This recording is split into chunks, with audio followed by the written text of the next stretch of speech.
Superstorm Sandy devastated the tri-state area, taking 44 lives in New York City alone and causing $19 billion in damage.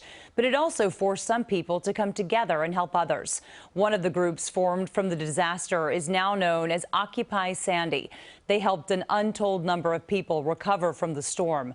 10 years after the tragedy, CBS 2's Steve Overmyer caught up with volunteers as they reunited to mark the anniversary.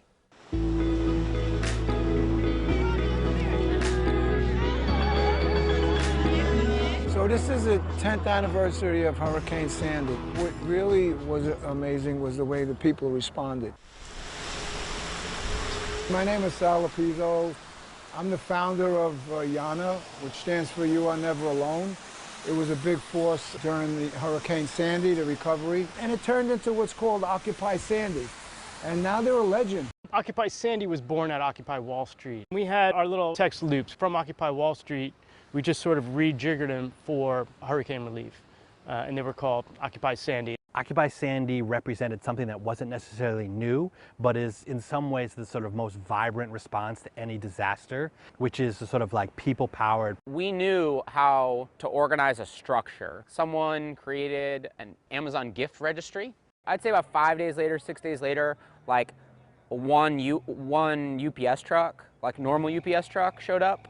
And we're like, okay, yeah, fill it up, you know, let's get the stuff. And they're like, no, the whole thing is all your stuff. And then you look, and then he's like, and that too. And a UPS 18-wheeler pulls in. $750,000 in stuff, like $250,000 in cash, 50,000 volunteers mobilized. It's a ton, just poured in. My whole office was brought down to the bone. We filled it up with supplies. We had diapers, toiletries, food. We were feeding 1,000 people a day. No military, no police force, nobody. It was all done grassroots. There really wasn't much in the way of like government assistance coming. So Occupy really did fill in those gaps. I remember Red Cross showing up with cold hot dogs like weeks after the storm. And we were just like, you gotta be kidding me with this. I didn't know what to do. A friend of mine told me, listen, Sal, it's over, man. You know, you did the best you could. So I said a prayer, I did some meditation, I opened my eyes, and there was Primo. One thing that's interesting about Occupy Sandy that really sort of like hit home its scale was when the Department of Homeland Security did a study on Occupy Sandy, and that like really hit home the scale and the efficacy of our effort that is largely gone unrecognized in the sort of broader conversations. I could just cry, because I look at them now, it's 10 years later, and they were kids.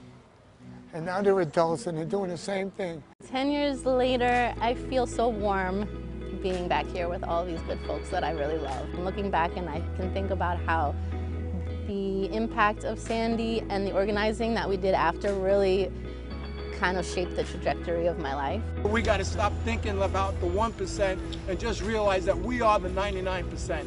And that's it, and we'll do whatever it takes. So that's it. Thank you all. I just love every single one of you.